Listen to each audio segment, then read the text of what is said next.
It's about international trans conversations. So I think we're going to get started. The first person up to speak is Amrita Sarkar. Amrita has been involved with transgender activism for more than 2 decades and has been involved in numerous capacity building initiatives for transgender communities at the national and international level. She is one of the founding members and a secretary of IRGT, a global network of trans women and HIV. She is also a member of TPATH, the Transgender Professional Association for Transgender Health. Amrita is currently working as the advisor of transgender well-being and advocacy at Alliance India, Delhi. She has made 2 films on transgender issues and is a trained counselor and has completed her post-graduation in social welfare. Okay, thank you, Noha. Thank you so much. I'm really, really excited to see all of you here. So a small question. So can I share my screen or you will make the presentation on? You should be able to share your screen now. Okay, great. So just a sec. Yeah.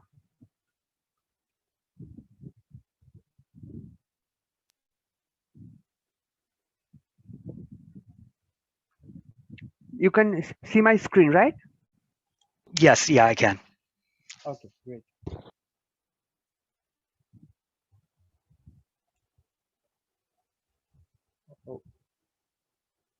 No, we have one interpreter that didn't get assigned. I can take care of it if you just give me a host. Yes, please. 1 second. Sorry about that, Amrita. No problem. Just give us 1 second here. Yeah, sure.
¿Y Magdalena está bien ahora? Are we?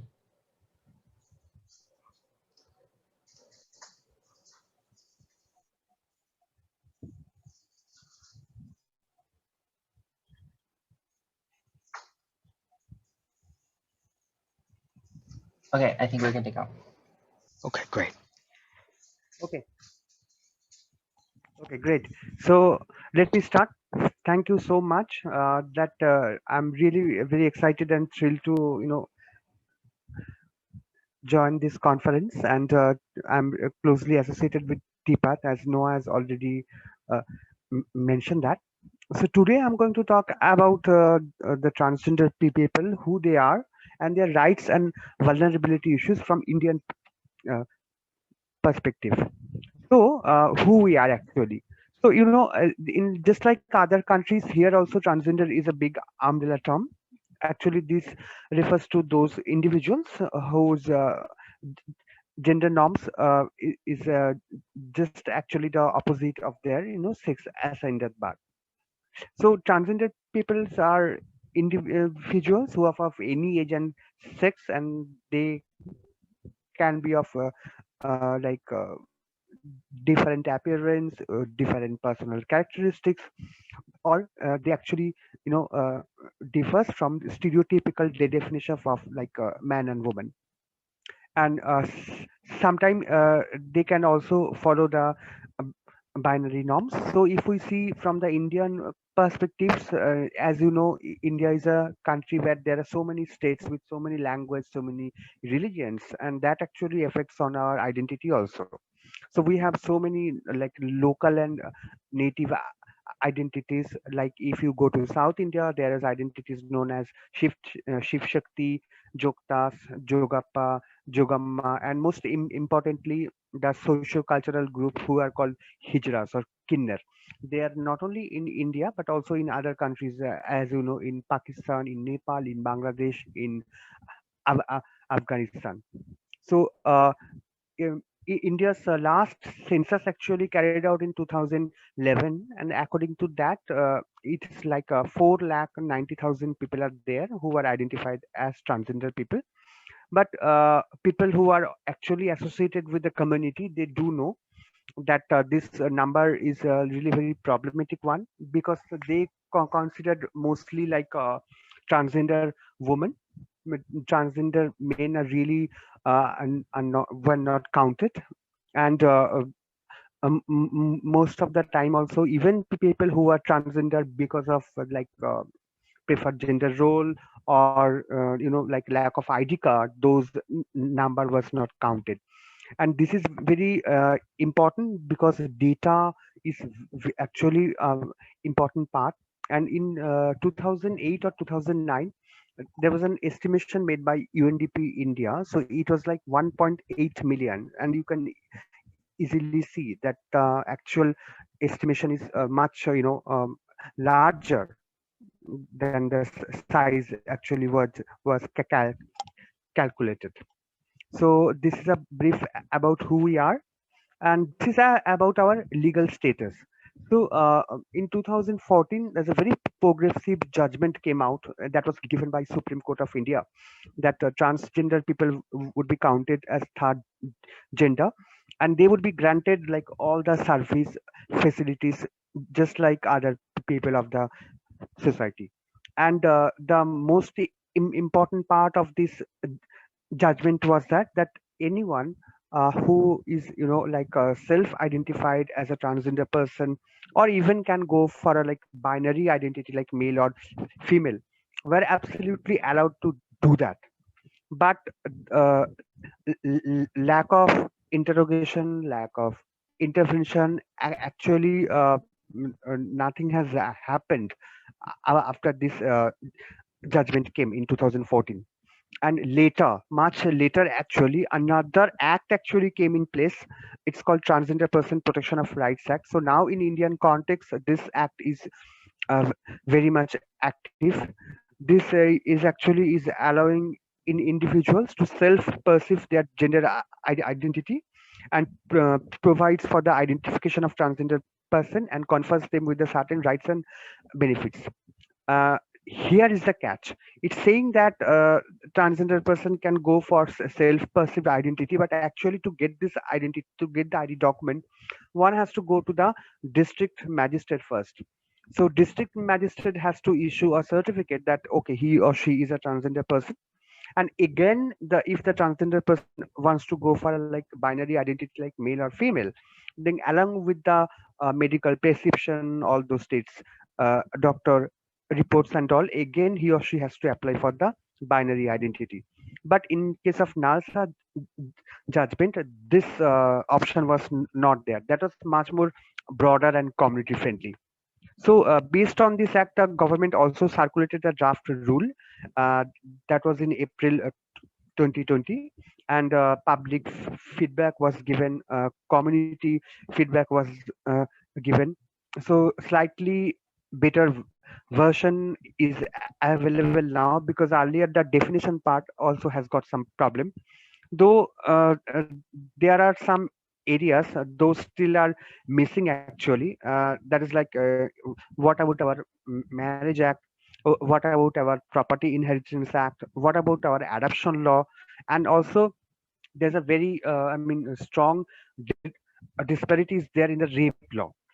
As you know, in Indian context, if a cisgender woman get raped or sexually or physically abused, the perpetrator will get punishment at least for 7 years.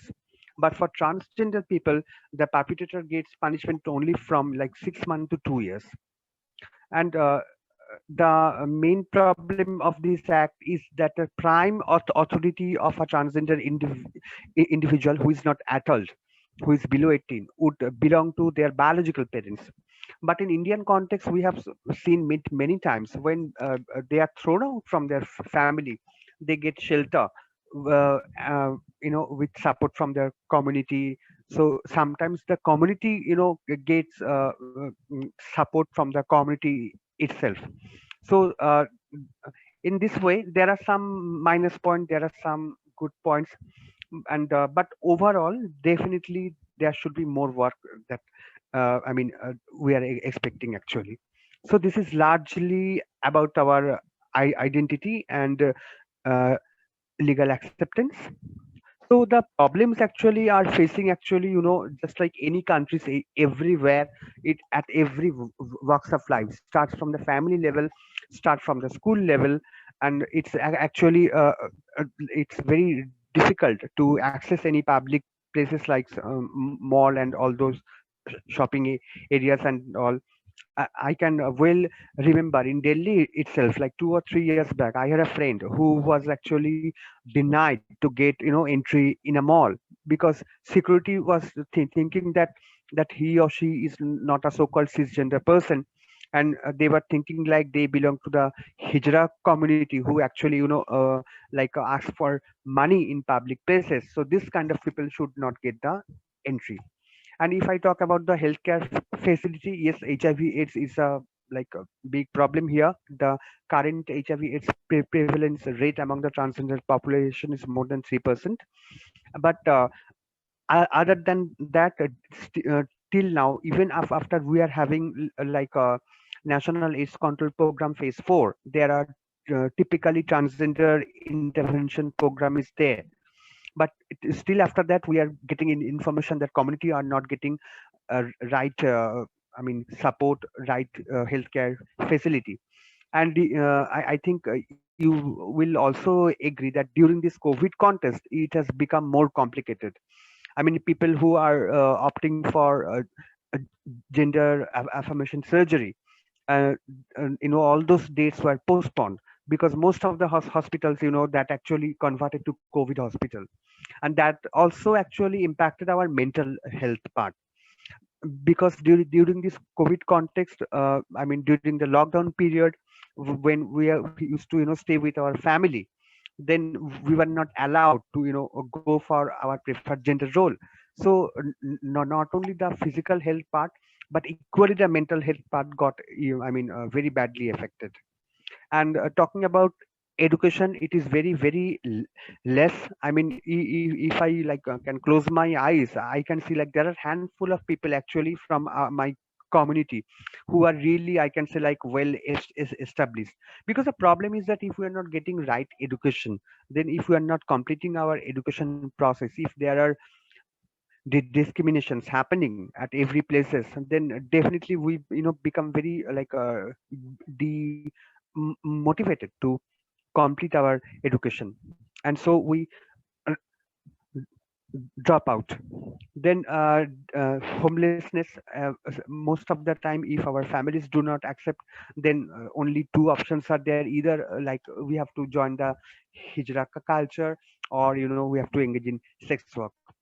And this cases of discrimination, actually, as I was just telling, that it's not only to like HIV care and hygiene, but it's actually also for our gender affirmation care. This self medication problem is so rampant here. I mean, I can well uh, r- recall my friends, my community member. So they were actually not following any doctor's guidance. So they were thinking like, oh, my friend is having that pills, hormone pills, so I will get also that. So without knowing the doses, without knowing the effect, without knowing the implication is going to happen on their body. And there's another problem that is because of severe mental health issues, depression and all. Most of the time, like in the northeast part and other parts of the country, people get addicted. My community people get addicted on tobacco and alcohol. So, and as I have mentioned in my previous slide also, that in marriage act we do not have any place in the adoption law, we do not have in its place. So overall the situation is very difficult, just like a cisgender person where everything is very much available just like this. But for a transgender person, I mean, and in India is a very much patriarchal country. So if like biologically, I mean, say a male who is assigned at birth follows to the gender norms of an opposite sex, wants to become a woman, wants to go for gender non-conforming process, or like wants to go for gender affirmation care, then people think that we are actually degrading ourselves because man is on the top and woman is here. So if I talk about major health problems, definitely HIV/AIDS is a major one, along with other sexually transmitted infections. And currently, we are at the end of the NACP 4, that is National AIDS Control Program Phase 4. I was even part of that, and like in the core committee to design trans-specific intervention program along with my all colleagues, and that was supported by National AIDS Control Organization, and that's the Department of Ministry of Health. And now we are actually very closely working with National AIDS Control Organization once again to bring its fifth edition, that is National AIDS Control Program Phase 5. There we are talking about integrated healthcare approach, and this is very much important. I mean, Noah and some colleagues of TPATH, they know that I did a study with their support. That's a kind of a study report taking example information from various parts of the globe that is submitted to the Ministry of Health, stating that being a transgender is not a mental illness, or no, it's not any kind of illness. Rather, there are so many countries, they have policies, they have law, they have insurance systems also that actually supports our rights, talking about our health and other issues. Then if I talk about trauma, if I talk about getting a victim, so in the family, in school, in workplace, everywhere, I mean, hardly, I mean, I can see that apart from a handful of people of my community, I mean, there are large number of people who are working, who are getting their daily livelihood without any problem. That is not happening at all. And definitely mental health concern is a biggest challenge in our life, because the problem starts from the family level, when our biological parents do not want to accept us, and that uh, reflects in the school life also. I got so many information because I was associated with many studies from time to time. So whenever I was interviewing my community people, they were telling if I'm a trans student and I'm going to the mental health expert to my school and saying that the other folks, other students are actually creating problems, then the mental health expert, apart from instead of supporting him or her, saying that you are like this, that is why it is happening with you only, why it is not happening with all the other students. So the system is not actually very much sensitized. So even the act is in the place now. The main problem is that the each public service department, they are not sensitized at all. Then if I talk about addiction, uh, actually the mm, mental health problem, trauma, that actually force us sometime to go for addiction, to go for alcohol. So this is the way. I mean, there's a lot of disparity, lot of challenges that we are facing in our daily life, and it's not very new. uh, so talking about the reality, as I have told, that very less data is there, but somehow from time to time there are study and this reports. So from that, I can show you, I can give you some example. There's a section of Indian Penal Code, it's called Section 354, that actually deals with offense of sexual assault. and it's not extended actually for the transgender people. But later in October 20, the Supreme Court issued another notice to the center, and it was saying like there should be some changes in the criminal law, and transgender people will also have some protection.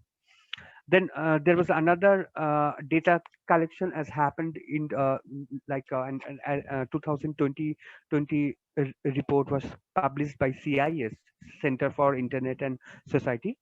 So it was saying like gender disaggregated data does not reflect the reality of all gender minorities and cannot be used to make development decisions, especially for the inclusion of transgender and intersex persons who are often uh, um, represented or absent in the data. So even the departments who are given the authority to collect data to give evidence, they are saying this, that there is a like much deep rooted challenges there. And it's not only about that people are not working, but actually it's some kind of a fear, some kind of a trauma that actually hinders us to come out publicly to talk about our identity even after those acts are there. Then there's another survey that carried out in the southern part of India, Kerala, and almost from all 10 transgender per person, 6 of them, it was reported that they have dropped out from their school. That was because of severe harassment, and it also highlighted that the high rates of violence happened, and that sometime also perpetrated by police. And 52% of the respondents say that they had been harassed by the police, and nearly all 96% said they had not raised a complaint because of their gender identity. Another study that was done by National Human Rights Commission, NHRC, in 2017, and that carried out among 900 transgender people in 4 districts of the states called Uttar Pradesh and also the National Capital Region. So it's saying like among all 4 transgender person in NCR, that 3 of them and also like 82% in Uttar Pradesh were never went to school or dropped out from the education before class 10. There's also disparity found that as you know, there are systems that now anyone can apply for transgender ID card, but the problem is that it's not very much active. So even after we are applying for ID cards, nearly like 85% of the transgender p- person ID card are still pending.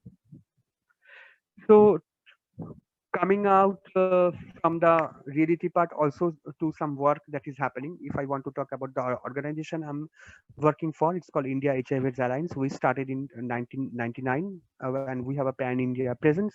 We focus mostly on the HIV/AIDS and on the key populations to foster well-being, equality, and affirm the dignity of HIV communities and key population groups that actually include men who have sex with men, women in sex work, transgender people, and also people who inject drugs, and people definitely who are living with HIV. And we value that there are like responses, they are embedded in human rights, and that directly engage with affected communities and address the core issues of marginalization that is actually based on gender identity, sexual orientation, and other factors. We implement many programs for these key populations in different parts of India, and we are closely working with like 450 organizations. Most of them are community-based organization working for different communities, and our program operates in like all states and union territories.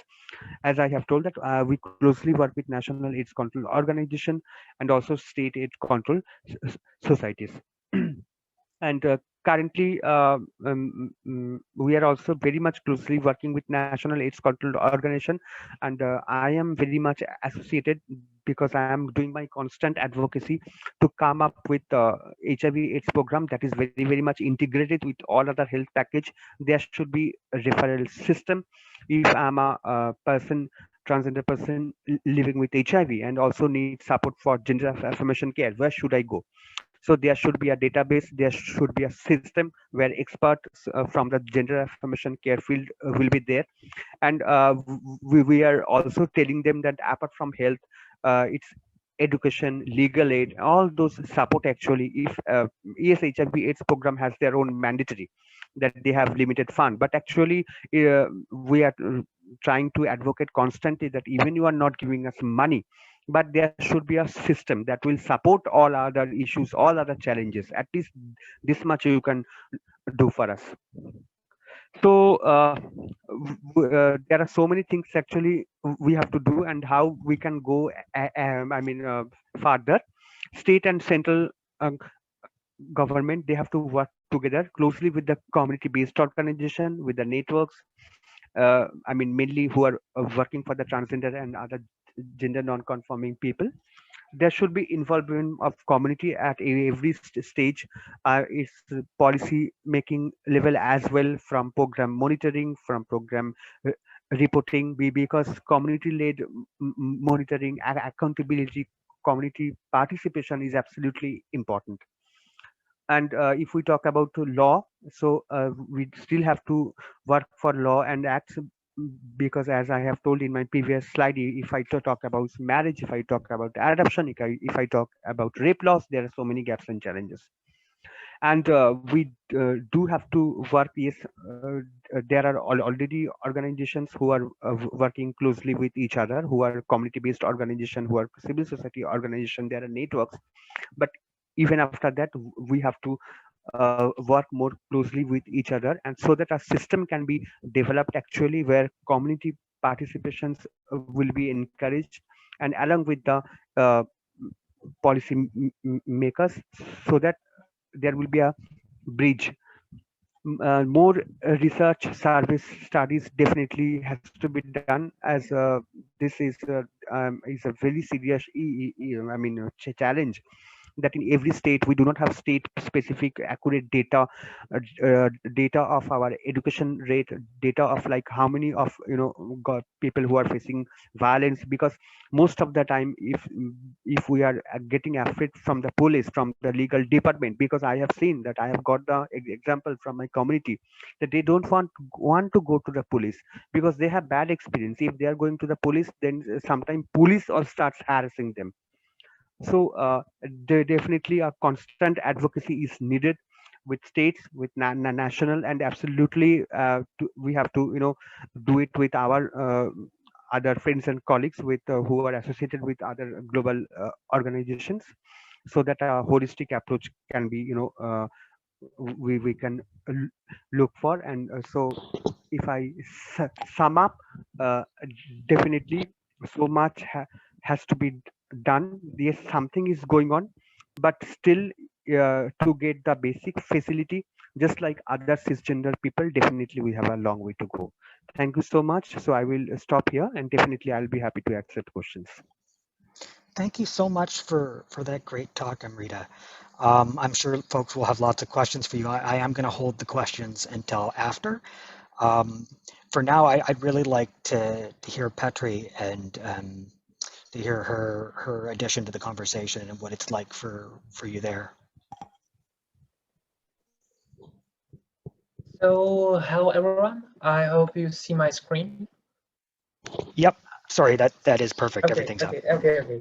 So first of all, I want to apologize if I'm looking weirdly to the screen, because I've lost my glasses and it's quite hard for me to read now. So that's one thing. And let's begin. My name is Petri. I'm from Czech Republic. That's a small country in the middle of Europe. If you don't know, we have something like 10 million people.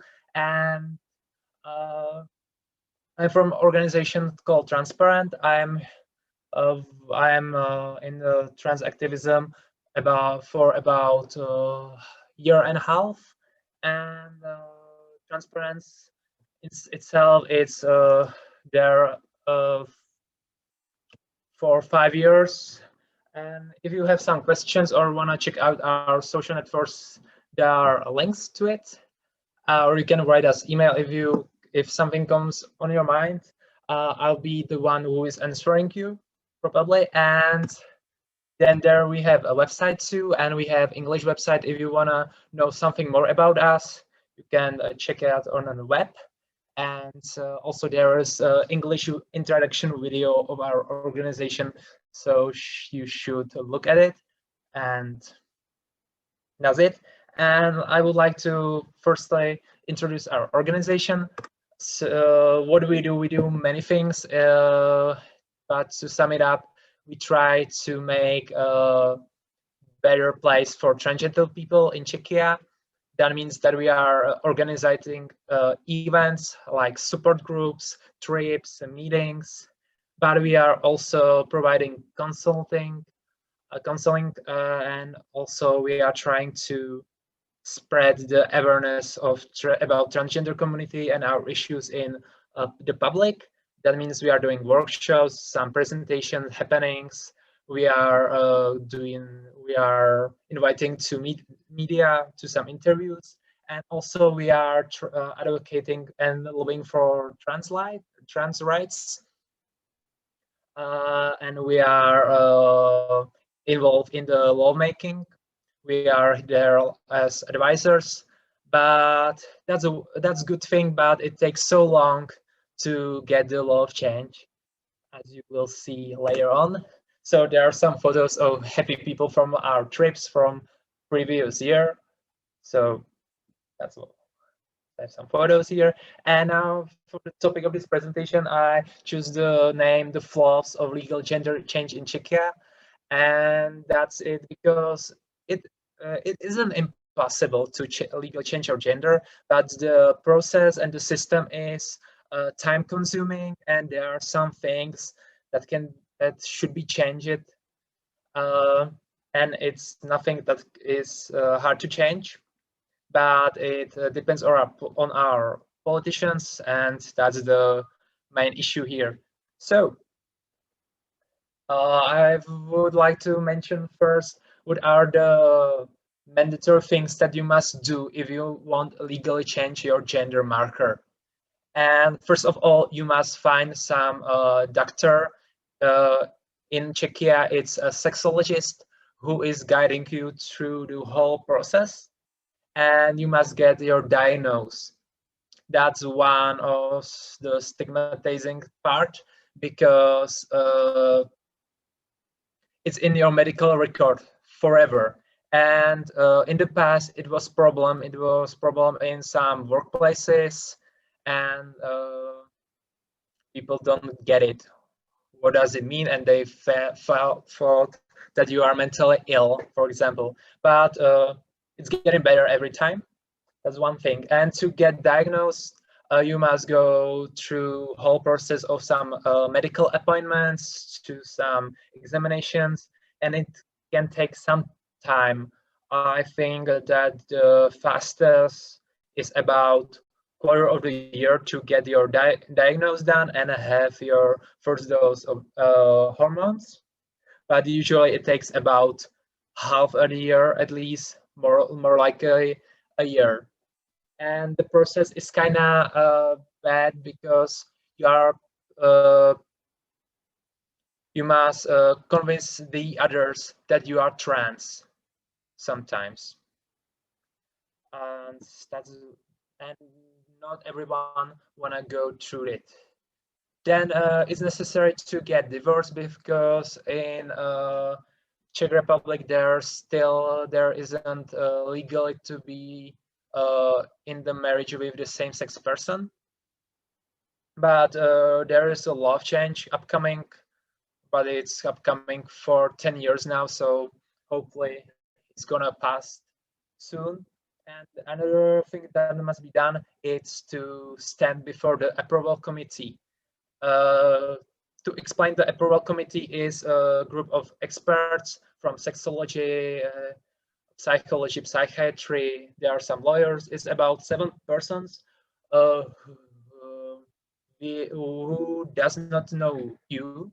You've seen the probably first time on the approval committee, and they based on the examination, based on the papers from your sexologist, from your psychologist, they approve or disapprove your legal gender change. But it's more complicated because I should said that they are not approving your legal gender change. They're approving only surgery that is leading to your legal gender change, because that's the last point. In Czech Republic, it's mandatory to be surgically castrated or sterilized to legally change your gender, which is wrong. And I have a map from TTU, which is showing where is mandatory to be sterilized to legally change your gender. And Czech Republic is one of, I think, 9 countries where it's still mandatory. And many trans activist organizations and even human rights organizations are against it. It's against your body integrity. And the problem is that not everyone wanna go through this surgery. Not everyone can have this kind of surgery. That's one thing we are trying to change. There is a law change in our parliament, and we run some campaigns to support it. But as we talk and write to some politicians, we found out that there is like there are 3 groups of politicians. One is that are supporting this law change. They are supporting transgender people.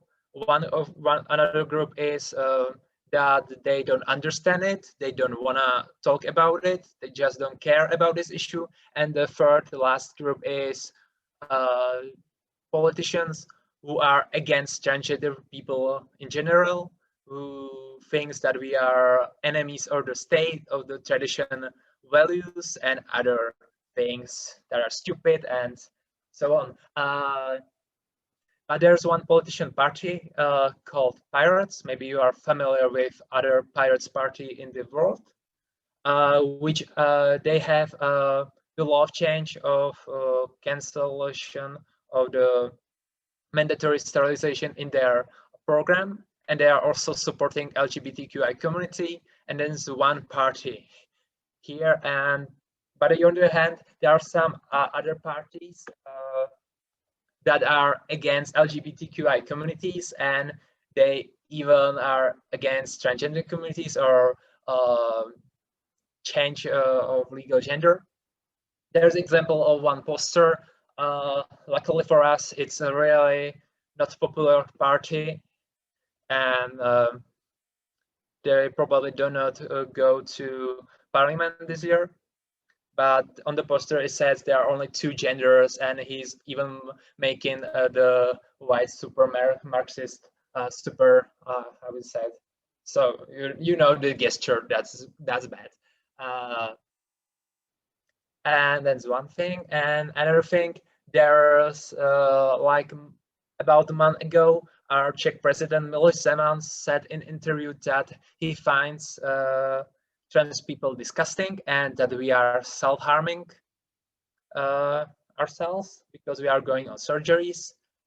And that's not what should a head of state said. And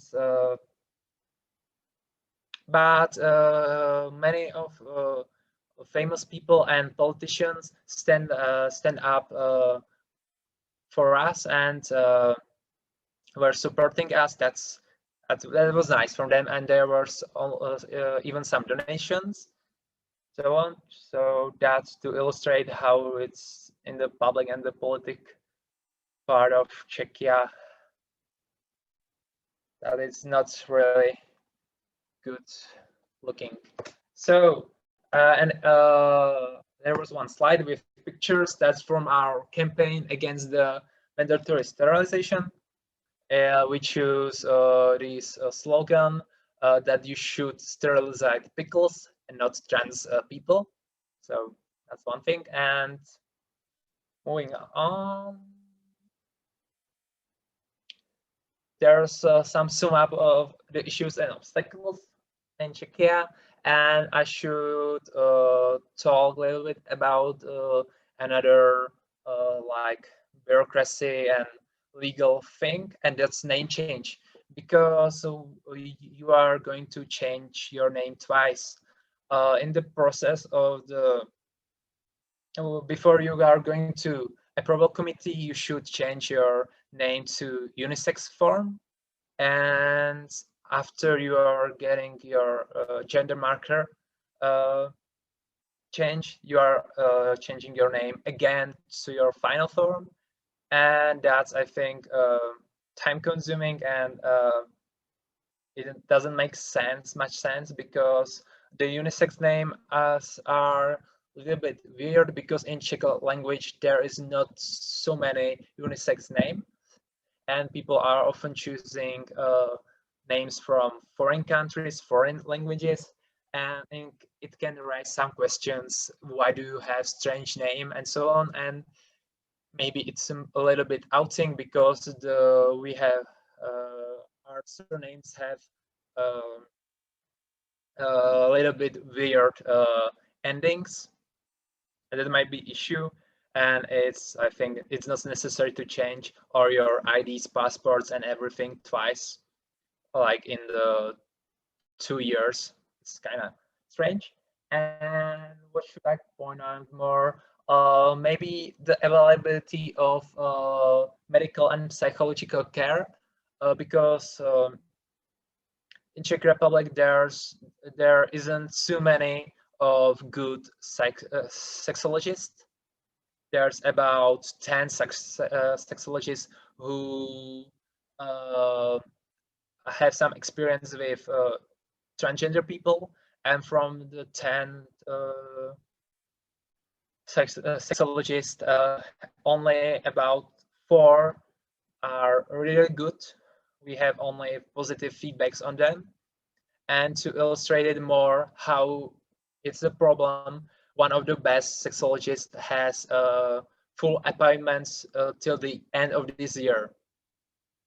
So that's one the issue, and it can be issued to go to some not well-known professional, because you can hear some transphobe comments, and sometimes they don't get it. You can hear that you are gay, that you are not a woman, that you should do manly things, and so on, and other stupid things. That's one problem. And another problem I should point out is the whole process of legal gender change in meaning of time, because it takes some time till you get to approval committee. You must live at least a year as your gender that you identified with. You must be at least a year on hormones, plus the period when you are trying to get diagnosed. It's about half a year, and then you are waiting for your surgery. If you choose the mandatory minimum, the sterilization, they can do this surgery in every hospital.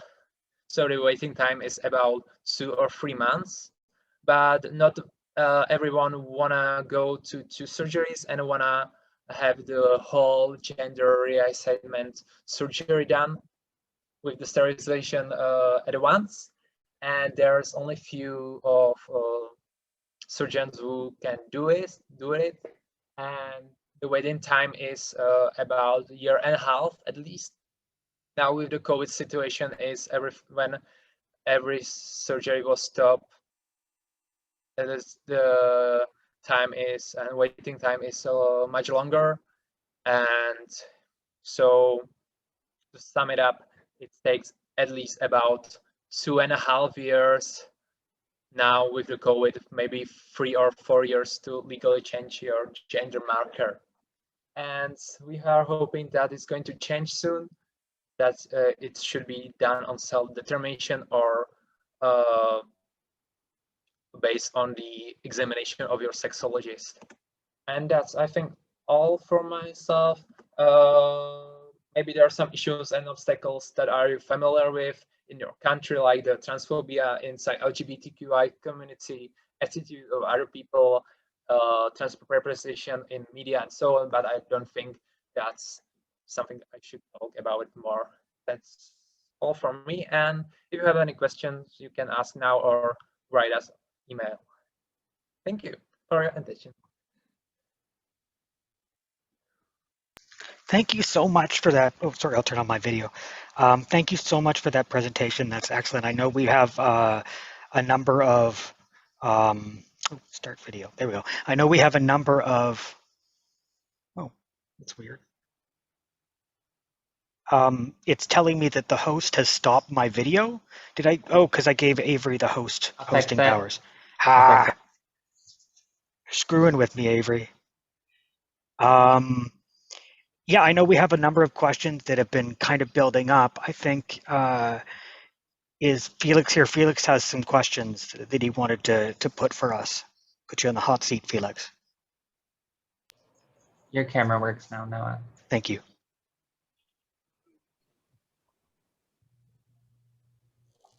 Oui, bonjour, merci pour cette présentation. La première question que j'avais, c'est quelles sont les stratégies et les leviers que vous mobilisez dans What le are the strategies that you use for the second question is why has the association considered it pertinent for us to work on this with European countries could focus maybe at local level? Thank you.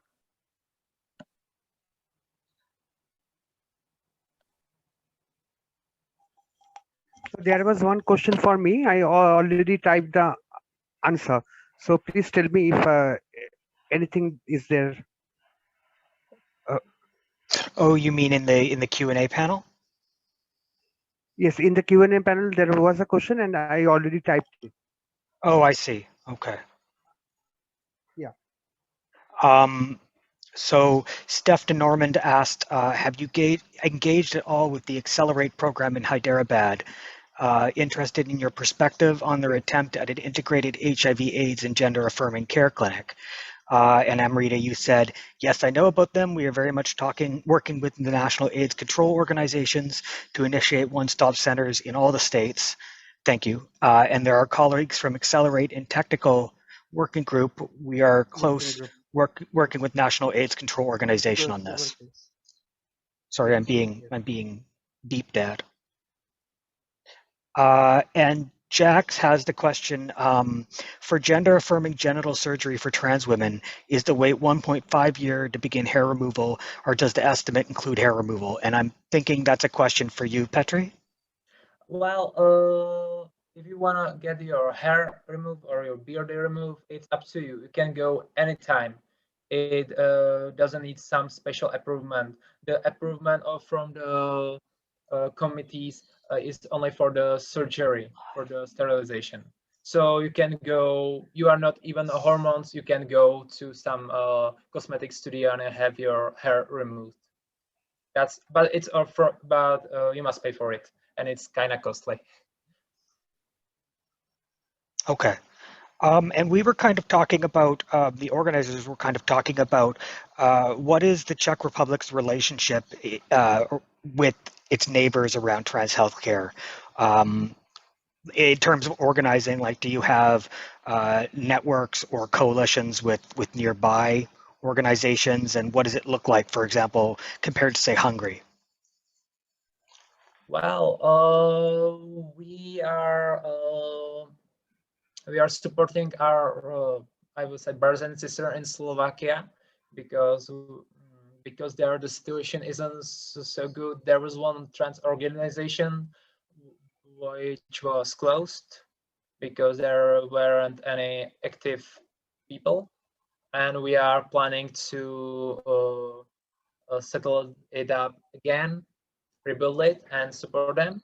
But we don't have any relationships with any from Germany or Austria or Poland, but for example, we are in touch with some Poland activists, but not some specific organization, and that's it. I think there's problem that the situations, for example, in Germany and in Czech Republic is different. We have some different issues that's why we are not cooperating with them, or there's even language barrier maybe too. But when there are some international webinars or conferences that we are invited, we are attending it and talking about our situation in Czech Republic, for example. In the Hungary, it's not our neighbor, but it's very close to us, and you can sometimes hear people from public that they like Hungary, that they like what they are doing it, and it's kind of scary if some politician parties are even talking that Orban is their friend and they're like they want to follow his ideas and laws. Then it's kind of terrifying if these parties are coming to our parliament and try to make these changes. And in the Slovakia, there are something in the middle of in the way where is Hungary and where are we. So hopefully we can make it better there too. As I said, the situation in Czech Republic isn't bad. It's like possible to get your gender change, and we are not like there's not many hate crimes against us or something like that. But it can be very much better. And Czech Republic is often trying to be like a Western European country, like France, Germany. But on some things, like for example, this is more like Hungary, like the East European countries, where the situation is not that good. So, and you may have touched on this, but is there a lot of collaboration with Slovakian organizations? Yes, but the Slovakian organizations are not active now. They are closed, and they are there in Slovakia. There's problem with the with religion, because Slovakians are in majority Christians, and even some from the churches. I don't know the right words, but the heads of churches and so on, they are talking against LGBTQI people, and they call us deviation and so on. Okay. So, and that's what scares these people in Slovakia, transgender people in Slovakia, and there's bad care of transgender people. Lots of Slovaks are going to Czech Republic for their transition and are looking for surgeries there, because in Slovakia there's no surgeons who do the whole genitalia operation of surgery. Okay. I have a couple questions on the Q&A panel, both for, well, majorly or mostly for Amrita. The first one I kind of want to talk about is from Claire Cronk. Thank you so much for your talk. One concern I've seen often with medical systems in India is a lack of multilingual, multigender support for gender-related terminology. So for example, Hijra in Hindi versus Khwaja Sira in Urdu, terms like Kusra, Jagapa, Kothi, Durrani, Menaka, Zenana, etc., etc. In your opinion, how are people with these identities navigating terminology barriers in medical spaces? Are people more or less forced into a Hijra trans box in medical care? I'm very interested in that one too. Yeah. So thank you so much. So I have actually two questions. So I will answer this definitely. And this is another question. Actually, it came for Petri and me both. So it's saying like, how can organization and activists outside of India and Czech Republic give meaningful, safe support to the platform? So I think this is something very much associated with our overseas work, and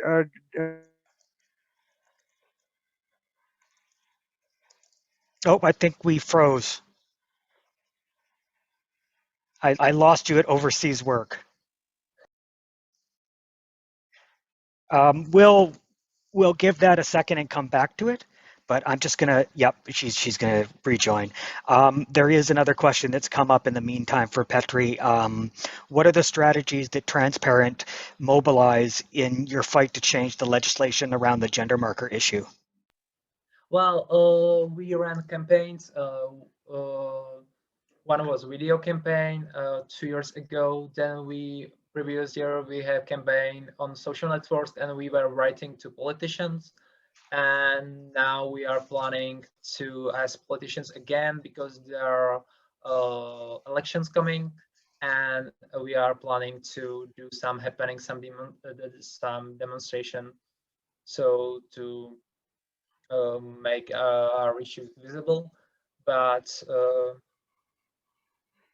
I think that's all. And we are also talking in media about this. When our president was talking that we are discussing, we received like tens of invitations to interview.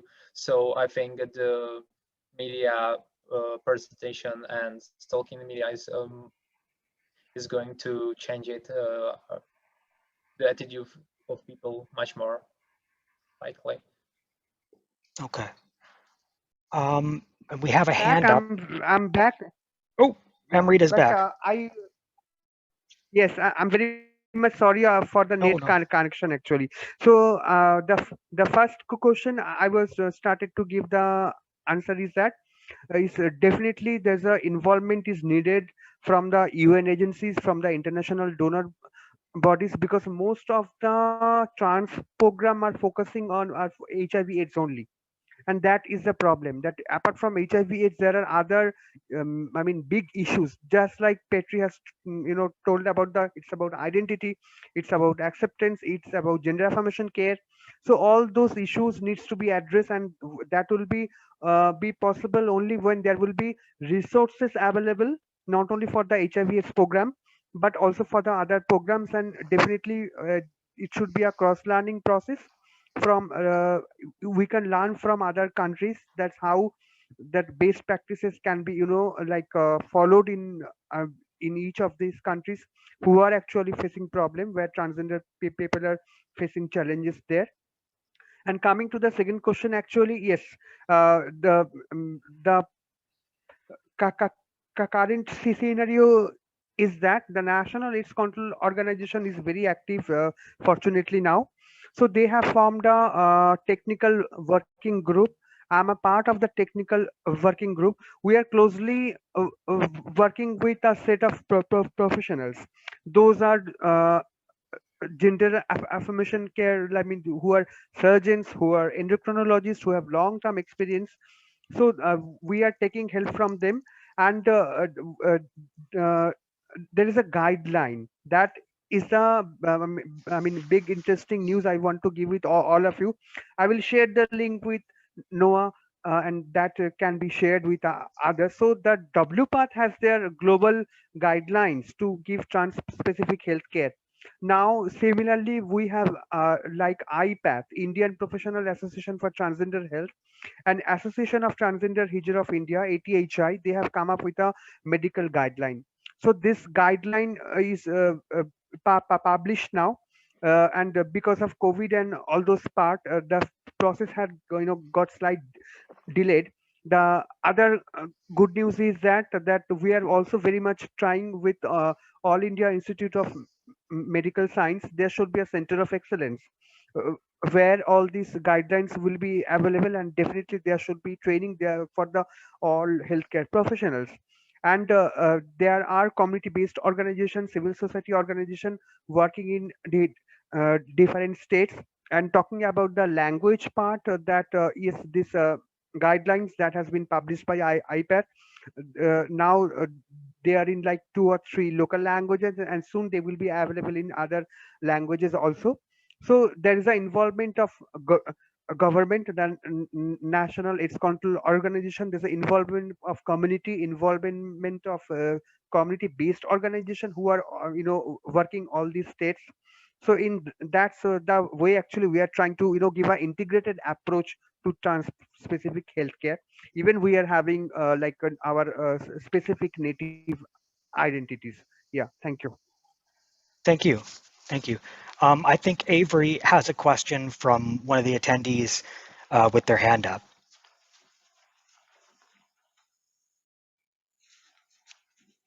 And that's Stephanie. I've just given you the ability to speak since you have your hand raised, so you can ask your question.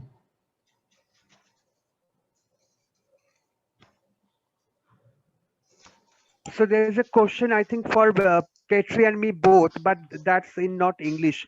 So if any one of you can translate it, that will be helpful. Thank you. It is translated in the chat. When you look, Okay. there's an original message, and then it's.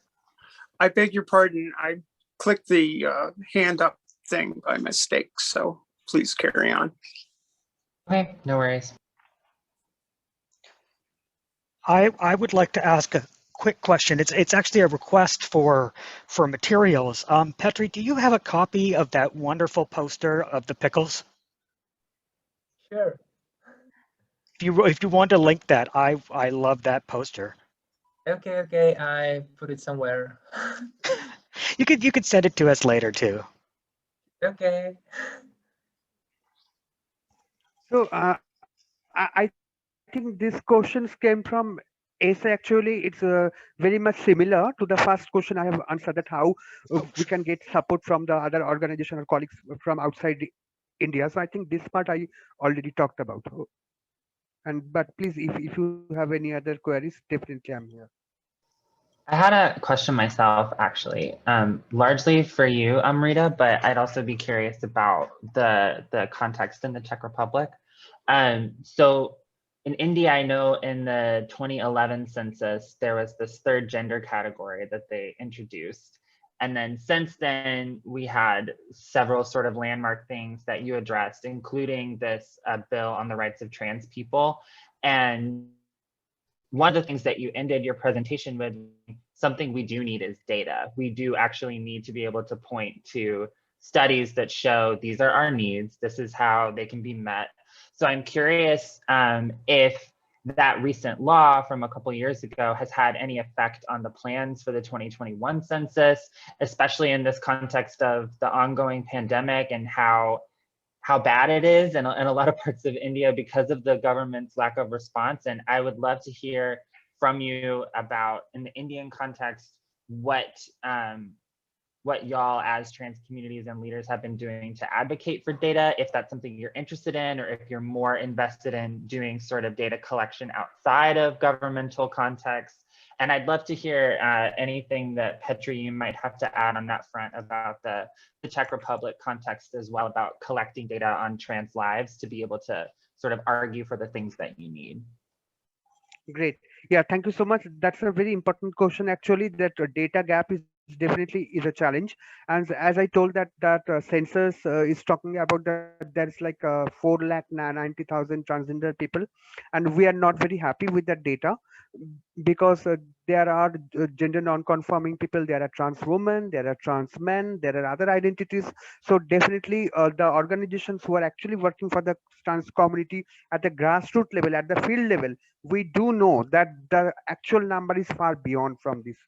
And this challenges is actually also like when we are having any kind of a problem in terms of healthcare access, in terms of seeking legal aid, how much of us actually going to complain that okay, this is the evidence that there's some documentation that okay, this person has gone some challenges.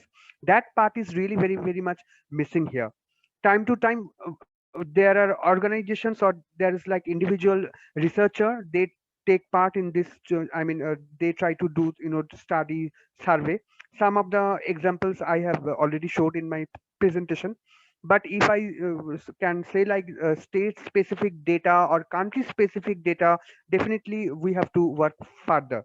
And this is another expectation from National AIDS Control Organization, because before starting every like phase of an intervention program, they have a mapping process.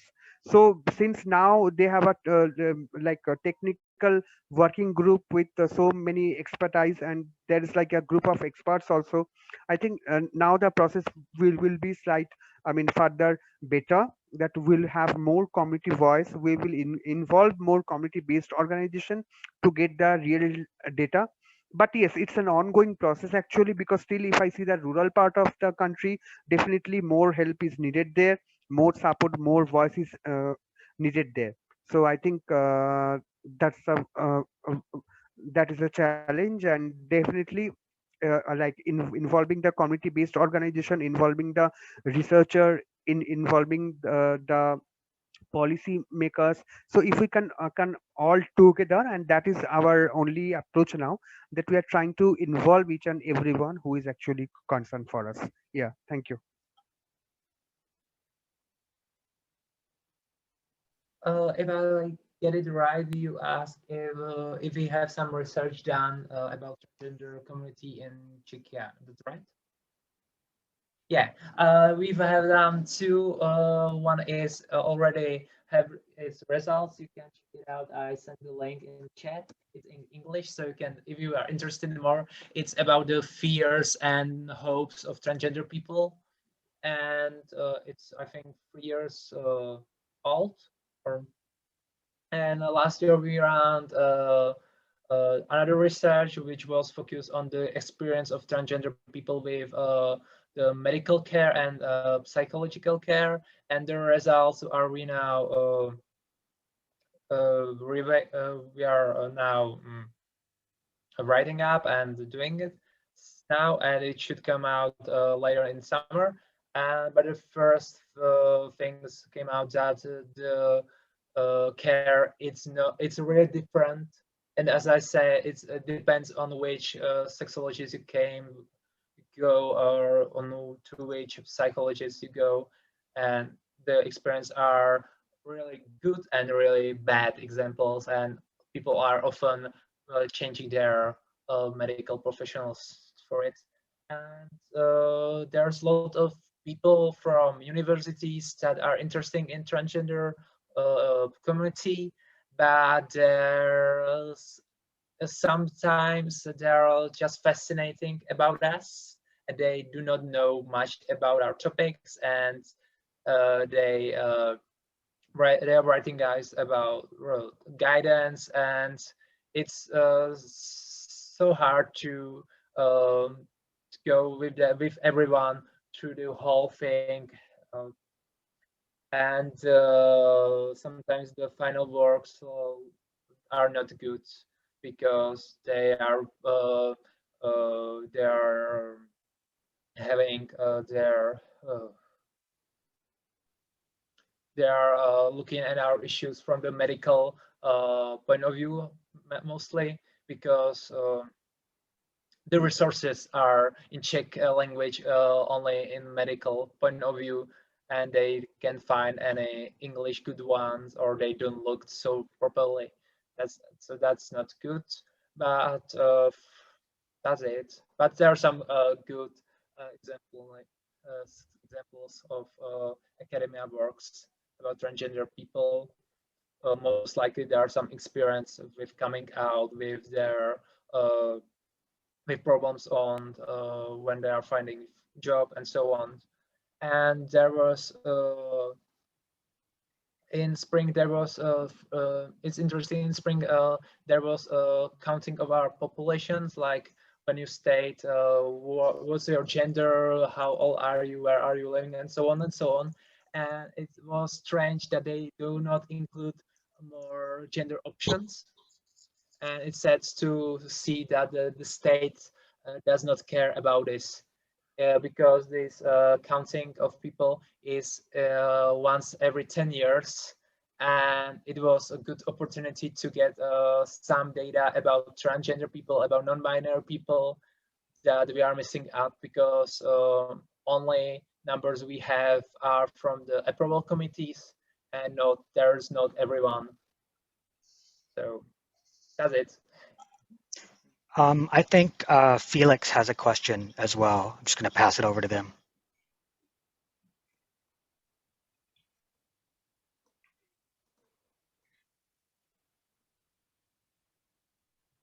Bonjour, je vais poser une question en français. Est-ce que c'est bon pour les interprétations?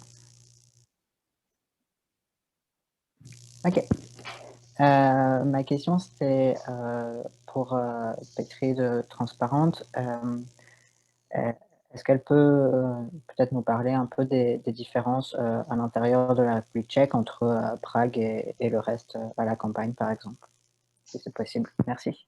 Can someone tell me about Transparent and the differences between the campaign before and the campaign now? Thank you very much. Okay, the campaign before, it was video campaign that was focused why the mandatory sterilization is bad, why do trans people do not need it or do not want it. And now the campaign was we were writing to politicians. That's the change, and we are writing personal stories to them. Before it was campaign more for the public, so that's the change, I think, the big in it, like the main change, and that's it. Okay. I want to ask one last question, and then I think we need to close up and go on to the next session, but this has been really great. I'm so happy to have you both here. I'm curious about what Czechia's relationship is with the European Union and what impact the European Union and the European Union's Parliament and you know, human rights framework has on the ground in Czechia. Well, the situation in the society, there's a part of society that is against EU, against European Union, and anything that came from them, because they think that, and then and from the human rights, with the association with the transgender issues, they are calling it that there is propaganda of some gender ideology and so on, and it's attack of our tradition. And before EU, there were no transgender people and so on. That's one thing. But on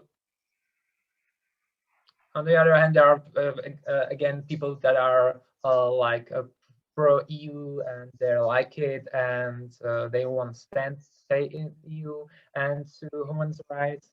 That's complicated. Because there's I think one Czech commissary in EU which is dealing with the human rights, and she's also like talking with the politicians here and trying to make the change. And but as I said before,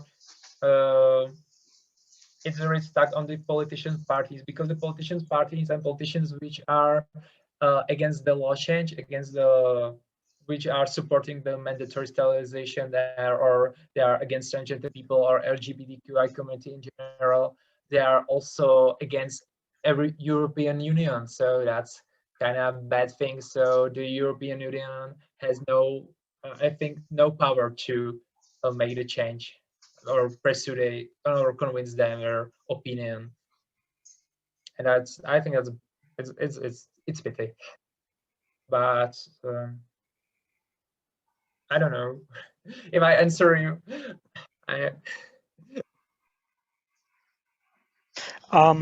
So I just want to add into that, just before we finish, that there's some great things coming in the comments about other European folks' relationship with the EU in terms of trans healthcare rights. Jack writes, they wrote an article on the UK leaving the EU and the impact on trans rights, and I'd love to see you post that in the chat so folks can grab it. And Alice Coco writes, they wanted to add that in their country, Finland, people are very positive towards the EU, and yet the fact that the European Commission Human Rights, I think that's it, or the European Committee on Human Rights has stated sterilization is a human rights violation does not make a difference. So, I think that that's been my perspective as a North American and a Canadian looking on is on the one hand, there's this idea of, well, the EU has a human rights framework that countries sign on to in order to join the EU. Why don't they hold them to it? And it seems like there's a tension there with, how much do you want to pay chicken? And like, if you hold them to it, does that have more negative consequences?